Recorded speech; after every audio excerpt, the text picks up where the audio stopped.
Welcome to episode 78 of Sport SA Daily Diary. Today we're chatting to one of South African horse racing's most successful jockeys, Gavin Lerena.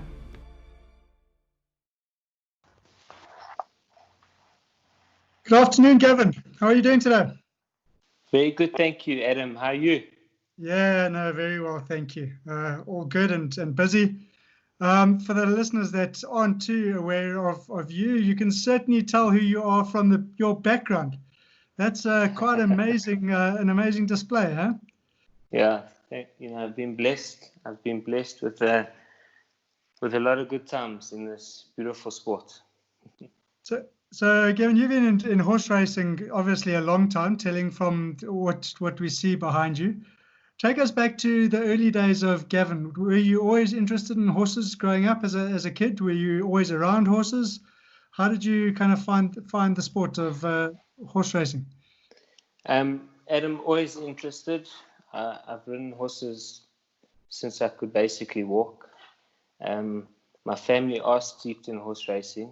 My dad was a jockey for 25 years, and my one uncle Spark was a jockey and turned trainer, and we've also had a couple of other horse trainers in the family. And currently I've got two cousins that are riding too, so we are steeped in racing, and it runs through our veins. And is it something that you're passionate about right from young age? It's all I ever wanted to do. I didn't want to be a fireman or a policeman, all I wanted to be was a jockey, and it wasn't easy getting there, but thank goodness I got the chance, and I've made the best of it. And when you were getting into it, Gavin, did you feel pressure from obviously your father having been in it, your uncle, it being so steeped in family tradition? Was there pressure on you to succeed at the highest level? Not at all. Not at all. Obviously we're all individuals in the sport, and I had their support, and they pushed me in the right directions and guided me. So no pressure at all, but thank goodness I had their support. And obviously you weren't professional from the outset. At what age did you kind of gear that, okay, I actually might be very good at this, and this can become a profession for me? Yeah, well, we've got a very long apprenticeship. So the guys start pretty young, 16, 17 years old. I went into the academy at the age of 17, and it's a 5-year apprenticeship. So I started riding halfway through my first year. I signed my papers and I was allowed to race ride.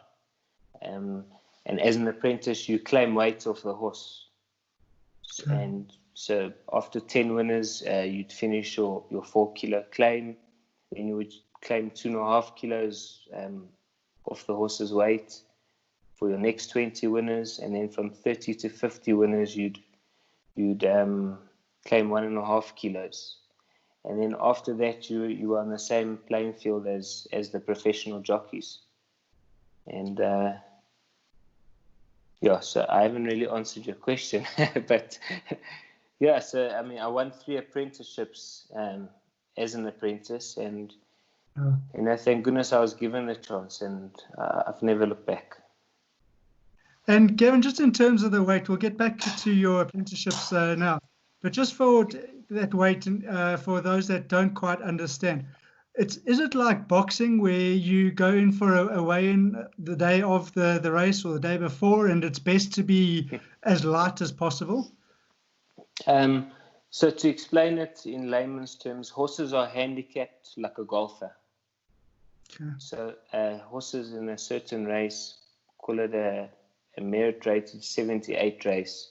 So from 78, that horse will carry 60 kilograms, and the lower their handicap, the lower the weight that they carry. So our weights vary from race to race. So we've got to weigh in before every race and out after every race. Or weigh out before every race and weigh in after every race. And our weights change race to race, our weights change. So essentially, you're saying the horse carries additional weight other than just the jockey. So I'm a heavyweight jockey, so I could And you ride weigh? from my everyday, not lockdown weight, but my racing weight my lowest was 55. Jeepers, okay. 55 kilograms. But I could ride 60 on the same day as I'm riding 55. So I would add weights to my saddles to make up the 60 or the 58 or the 57.5 kilograms. And my bare minimum weight with the smallest saddle and the fittings, my gear, my lightest possible gear I would use to ride 55 kilograms. Okay. So let's just go back to your apprenticeship, Gavin. So going into an apprenticeship as a jockey, what is it that you have to do? Well, obviously you've got to fit the criteria. Being quite small. Being small, light framed, and a certain size shoe, and they do a whole lot of measurements. And I went 3 times to become an apprentice, and they turned me away. They said, "No ways, you're gonna be too big." Yeah. So, but thank goodness I got an opportunity, and like I said, I made the best of it. I shouldn't be where I am today, but thank goodness for opportunities. Yeah, absolutely. So you join the apprentice program, and do you learn to sort of race? What is it that they take you through as an apprentice? So a lot of the guys go to the academy. From their first day, they've never sat on a horse before. So they teach them from the ground up. And that could take quite a while. That could take a year and a half to get the guys ready to go to the tracks to exercise the racehorses. It could take some time. And then they got to get strong and be capable enough to control the racehorses before they start race riding. So some guys are naturally talented and it happens a bit quicker for them. And some apprentices are obviously they're quite weak and they need to strengthen up, and it takes them longer. Yeah. And obviously you went through your apprenticeship and you had some great results. When did you become a professional jockey? I think it was in 2007. Became a professional. And your first race win? Was in 2002 as an apprentice. But as a professional? In 2007. Yeah. Same year. So you went right into it and you were successful right from the outset. Gavin, let's chat a little bit about lockdown, because obviously it's kind of affected horse racing quite significantly, because it's not affecting just you guys as in the jockeys. It's obviously also affecting the horses themselves. How have you guys gone about exercising horses during lockdown? Because obviously they can't just stay in the stable 24 hours a day. Yeah, so thank goodness from day one we were able to get to the tracks in the mornings with our permits and exercise the horses. Like you say, they just can't sit in a box. They've got to be fed every day. They've got to be ridden every day, especially racehorses, because they're highly strung animals and they need to be kept calm. Yeah, no, I'm sure. And obviously now with lockdown subsiding slightly, racing started today at Greyville. There's more at the Vaal tomorrow. Tell us, obviously not all the jockeys can move freely across the country because there's still the restricted movement between the provinces. This is obviously going to give an opportunity to some of the younger jockeys. Do you foresee this as actually a good thing for these youngsters to actually be thrown into sort of the fire straight away? Look, it's always nice to be given a chance in life, and hopefully they can take it with both hands. With restrictions, we aren't allowed to move. We've got to ride. We've got to choose one centre to ride in. So I've chosen Johannesburg to ride in, and you're allowed to make one move. So if if I wasn't doing so well in Johannesburg, I could maybe make one move and go set myself up in Port Elizabeth or Durban, Cape Town, wherever racing would be. Yeah. And what's your favorite track and why? I really enjoy in South Africa. Yeah. South Africa, definitely Turffontein, the big track. It's a very testing track, and it's an honest track with a good surface. And your biggest result to date, Gavin? My biggest result would probably be winning the Longines Jockeys International against the best in the world in Hong Kong. That must be an awesome moment. It was fantastic. We went there, the underdogs, no one really knew us, and walked away with the trophy, and yeah, it was amazing. Did you take your horse with you to overseas races? No, so I rode their horses that are based in Hong Kong. Okay. And yeah.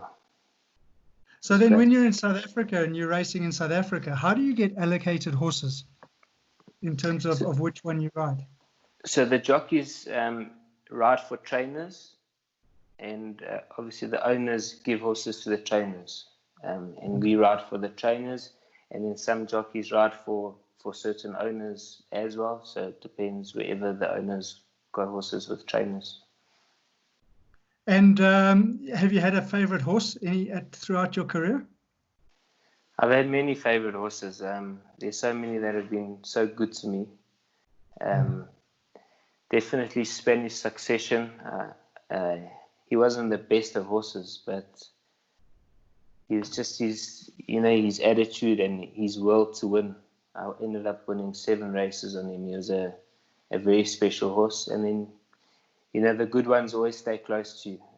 Master Sabina was a great horse. King's Gambit, Dance of the Devil.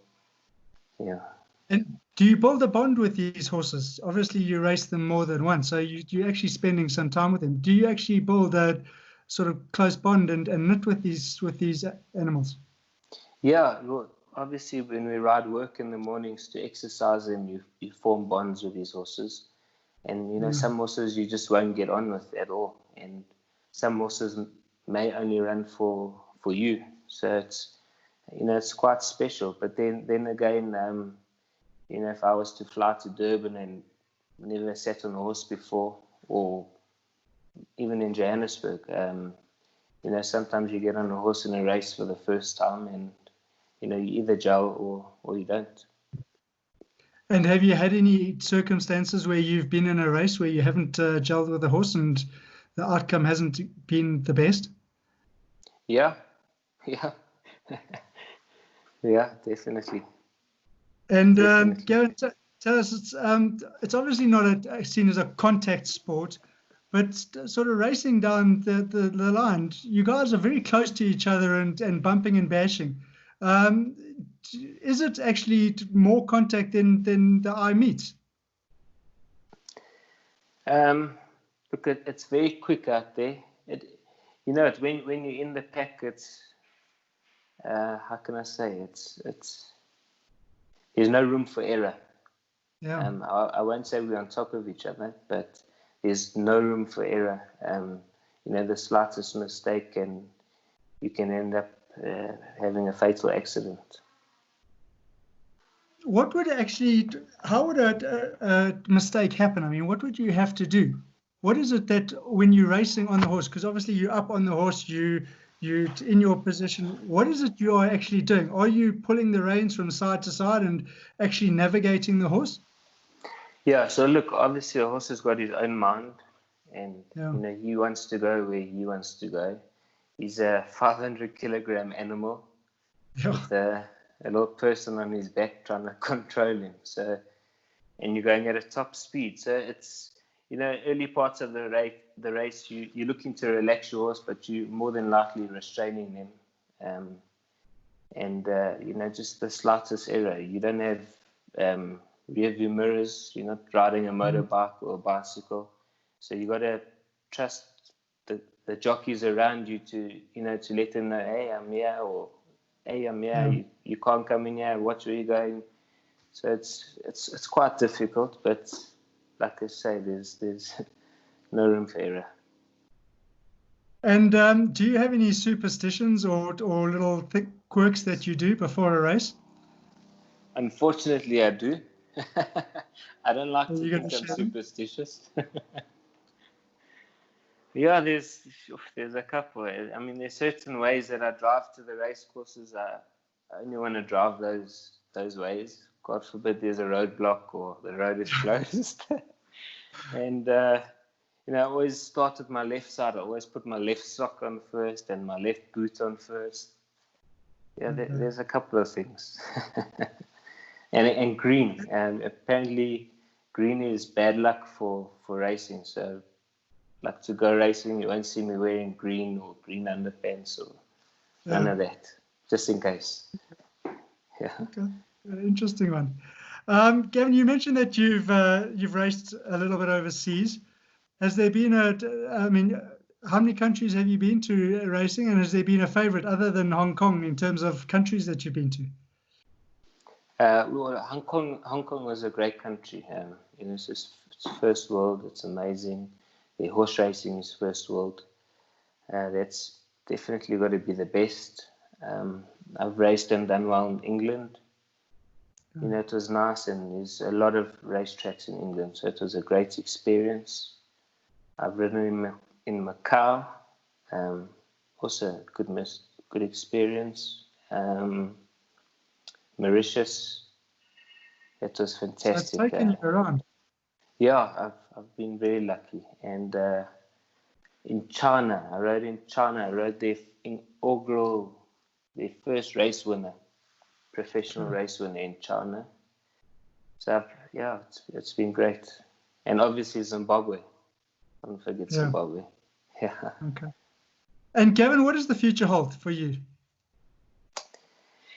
It's the times are, times are obviously, it's this virus is life changing. So I just want to get back on the road or get back in the saddle and do the best that I can in South Africa. And if opportunities do come along, I like to take them because I like to gain the experience. Yeah.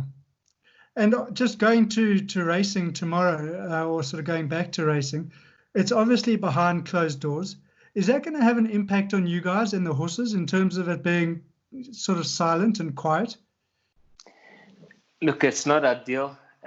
Before the lockdown, 2 weeks before the lockdown, we rode with no crowds and people at the course, and I must say it was quite depressing. Sure. It wasn't very exciting, but we've got to make the best of it. Yeah. And Gavin, just in closing, Gavin, away from horse racing and horses, do you have any other sort of interests, or what keeps you occupied when you're not with your horses? My family. I'm a big family man. I love my kids and my wife and my mum and dad and my sister and her kids. And so we've got a big family, and we like being together. And I try to play golf. I enjoy a game of golf. I'm not great, but I enjoy it. Okay. Gavin, it's been great to chat to you on Sport SA Daily Diary. Thank you very much for your time. Good luck with the race tomorrow, and hopefully the career going forward. Thank you very much, Adam. Great speaking to you, and thank you very much for having me on the show. Yeah, no problem at all. Thank you. Ciao. Don't miss tomorrow's episode of Sport SA Daily Diary, where we'll be chatting to the adventure racer who went over to New Zealand and won their equivalent of the Comrades Marathon.